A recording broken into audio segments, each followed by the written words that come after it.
Welcome to the National Duels edition of the Big Red Zone Preview. Cornell headed out to Minnesota to take on the Iowa Hawkeyes. If they win, maybe somebody else as well. Here alongside Chris Harrington and assistant coach Mike Gray, I'm Matt Schultz from 1160 ESPN. This Big Red Zone Preview, as always, brought to you by Advantage Sport and Fitness in the Trip Hammer Marketplace in Ithaca, D Squared Construction, and Defense Soap. Defend what you have built. Check them out at defensesoap.com. Make sure you use our coupon code GOCORNELL. They'll give you a very special offer. Starting things off at 125 is going to be a great match, guys. Matt McDonough, ranked first in the country, against Nashon Garrett of Cornell. He's number 6 in the nation, and he's a guy that Cornell believes can contend for a national title. Mike, how far is Nashon Garrett away from being able to beat Matt McDonough, or do you expect him to go out there and win? Obviously, I'm his coach, so I do, but I honestly do think he can beat him. I think Nashon has the tools on his feet. He's extremely fast, and Jesse Delgado from Illinois has had success against Matt McDonough in the past, and he's also a very fast wrestler who attacks and scores quickly, doesn't scramble much, and that's what Nashon's going to have to do. He's going to have to shoot, score, and then go right to his turns. And on the mat, I think Nashon is better on top, and as always, he needs to get out the bottom. So. It's going to be, sorry. No, it's okay. Chris, looking at Nashon's match against Matt McDonough, how well do you think he needs to do to gain confidence moving to nationals? Well, I think it's a huge matchup for him in the seedings, not only for the seedings, but just for confidence-wise. He's beaten everyone in the country besides a couple guys, and those guys are ranked ahead of him. It'd be nice for him to knock off a guy that is seated ahead of him right now, and no one better than returning national champion Matt McDonough. That would be a huge win for him. Yeah, huge win, a very tough match for Cornell. 133, a tougher match for Cornell. Dixon got 2 big wins last weekend in the National Duels Regionals over Hofstra in Nebraska, but he's going to have a real tough one. Second-ranked Tony Ramos, the redshirt junior, 4-0 against ranked opponents this year. Just a hair below Logan Stieber, who is just incredibly dominant for Ohio State right now. Mike, you work with Bricker all the time. Is he at a point now where he's growing into the 133-pound weight class enough to compete in this match? Yeah, he's definitely getting a lot bigger. He's much bigger from when he went up to 133 earlier on in the year. So his size is definitely getting bigger and becoming more of his advantage. In this match, Tony Ramos is obviously ranked number 2 in the country, and he's super tough. He wrestles a really high pace, so Bricker's going to have to get to his tie, slow him down a bit, and if he can slow him down and take him in deep water, there's no telling what can happen in that match. Yeah, Bricker having a little trouble getting off bottom because he's a little bit undersized, but as he continues to grow in the weight class, he gets better and better at that. We saw him do a great job getting off bottom this past weekend. Yeah, he's been, in the last month or so, he's been doing a great job getting off bottom, and obviously that's key. That's key to not getting tired and getting worn out. So getting off bottom is important, and then being on with the ride, and as always, scoring on your feet. We'll see what Dixon can do at 133. 141, another real good matchup. Mike Nevinger, currently ranked 13th in the country, taking on Mark Ballweg, ranked 8th. But, Chris, you seem to think Mike Nevinger's probably more of a favorite here, even though he's 5 spots below in the rankings. Yeah, absolutely. I mean, rankings are just a number. Mike Nevinger is a returning All-American, and I think this is one of the decided advantages for Cornell in this matchup. And if Cornell wants to win this match, this is a match Cornell has to have. So in this match, Mike's done a much better job with maintaining his weight the last couple of weeks, and he's done a lot better job getting to his attacks and finishing, especially with his front head. And those are good things happening for Cornell. It kind of seems like as the year goes on, Mike Nevinger gets better, and it's no different this year. Mike, we're looking at a 2-hour weigh-in again? Actually, it'll be a 4-hour weigh-in because we're waiting at 4, and we'll be on the second round of wrestling, so we'll wrestle at 8 o'clock. Good news for Mike Nevinger. So we'll look for him to be on his game after a 4-hour weigh-in. 149, Chris Villalonga, ranked 14th in the country, now 19-9 on the year. We'll be taking on Brody Grothus, a redshirt freshman. He's only 1-3 against ranked opponents this year. Chris really should have a pretty big advantage here.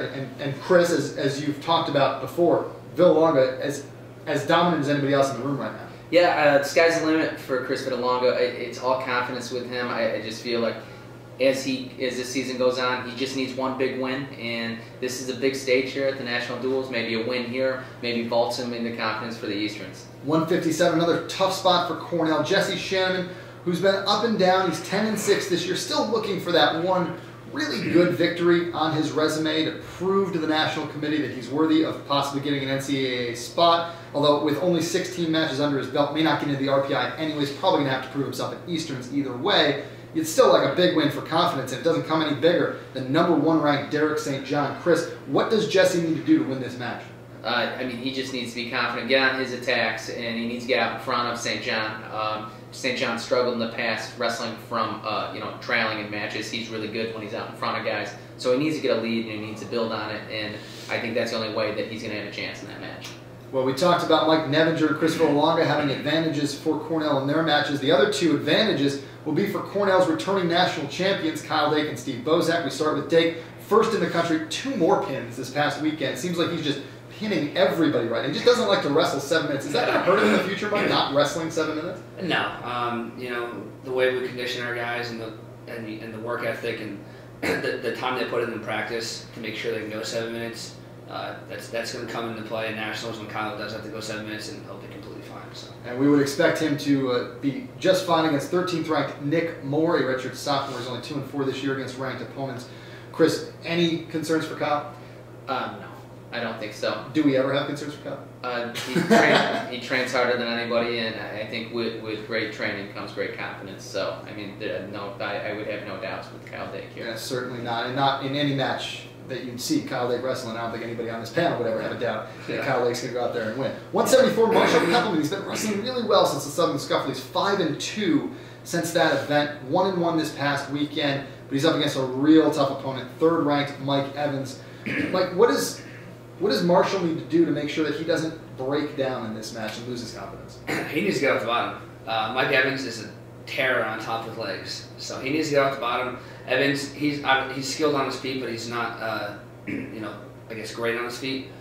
So Marshall could definitely hold his own and score on his feet, because that's probably Marshall's best position. And then on bottom, he's got to get off. He's got to move on the whistle, get to his feet, get his hips out, escape, do whatever he has to do to get off the bottom, because Evans is looking to put legs in, and he's looking to break your shoulder off with a power half. So you got to get off the bottom. That's key to the match. Yeah. Well, 184, Cornell, another advantage. 4th ranked Steve Bozak against either 14th ranked Ethan Lofthouse or Grant Gambrill. He does have a history with Gambrill. Lost 6-3 to Gambrill at the 2011 NCAAs. In fact, Kyle Dake and Steve Bozak, the returning national champs, are the only guys on the Cornell roster that have ever faced an Iowa opponent in a duel or in a tournament setting.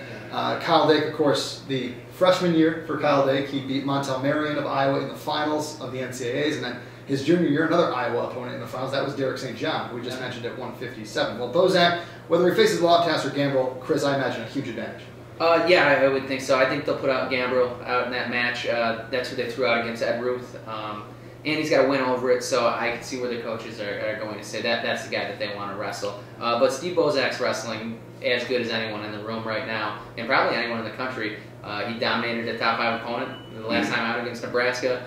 I expect more of the same here. Start getting hot going into Easterns, going into Nationals. So I would say Cornell has a big advantage here at 184. And a Gambrill win in 2011 over Steve Bozak is not anywhere close to the same as a Steve Bozak win now. No, not at all. Obviously we've seen Steve grow so much from that year to obviously now, and national championship goes a long way with confidence. So.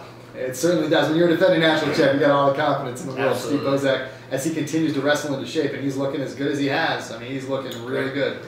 So just look for him to continue to ascend toward that #1 spot where he certainly thinks he should be. 197, Jace Bennett for Cornell. Still just looking for consistency out of Jace Bennett. He's going to take on the 19th ranked wrestler in the country, Nathan Burak. He's a freshman. We know the Burak family, but can Jace Bennett get a win over Nathan?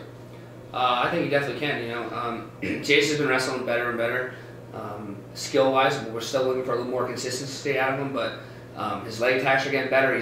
He's riding and turning better on top, so I think his skill sets are becoming better and better with more consistent work. So he just needs to continue to stay mentally tough out there and pull these matches out in the 3rd period where your training really comes into effect. So. And at heavyweight, looking like Jacob Aiken-Phillips? Yeah. Striker Lane re-injured last weekend at National Duel, so hold him out. Will he be back for EIWH then? Absolutely. So Striker will be back in there for EIWAs. Jacob Aiken-Phillips heading out with the team to Minnesota, and he's 14-7 this year. He's been pretty good as a sophomore. Of those 14 wins, 7 of them by bonus points. He's got 4 pins. He'll take on 6th ranked Bobby Telford, one of the toughest heavyweights in the country, a redshirt sophomore out of Delaware. He's 3-3 against ranked opponents, so he's had his ups and downs this year, Chris, but that's a match Cornell's going to have to stay right in to have any chance to win this duel. Absolutely. Jeff can't go out and go to his back and get pinned if Cornell has any chance of winning this matchup. He needs to go out there and he wrestles a full 7. You know, he may not win, but he needs to only give up 3 in that matchup. I'm seeing this one right around 5-5, but bonus points are going to be a huge factor, you would imagine. Iowa's got a lot of top-ranked guys. You wonder how many bonus points they can rack up, but you do expect bonus points probably from Kyle Dake, even though he's up against the number 13 guy in the country. There are a couple other matches with Cornell where bonus points are certainly possible. It's going to be really close. I think Iowa would probably edge the Big Red just by a hair right at the end. But Chris, what are you thinking? Yeah, you know, it's going to start right at 125. That really could swing momentum either way in this matchup. But right now, I mean, you go on paper, and we are biased. We can't be completely biased. I would say 5-5 matchup with Iowa, you know, winning on bonus points as of right now. But as you said, Nashawn Garrett can get a win at 125. It changes the complexion of everything because we're counting that with our 5-5. We're counting that for McDonough. He's number 1 in the country. How do you root against Matt McDonough until Nashawn goes out and beats him? Absolutely, absolutely. So we'll see what happens if Cornell does move on to face some of the other teams. Mike, just a quick preview of what that might look like without knowing any opponents or any actual wrestlers.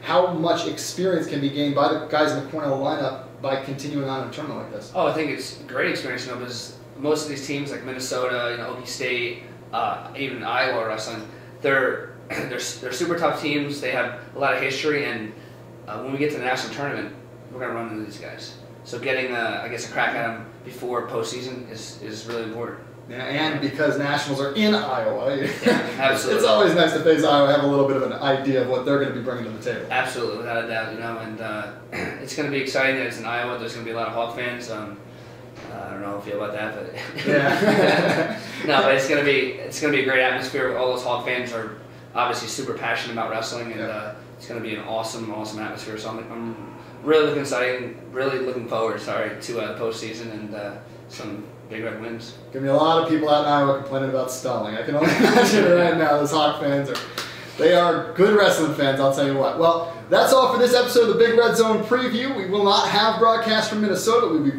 back with the team at EIWAs in early March, and then of course we'll be at Nationals in Iowa on 1160 ESPN. Thank you to our sponsors, Advantage Sport and Fitness, D Square Construction, and Defense Soap for helping us out with these Big Red Zone previews. We'll see you before EIWAs.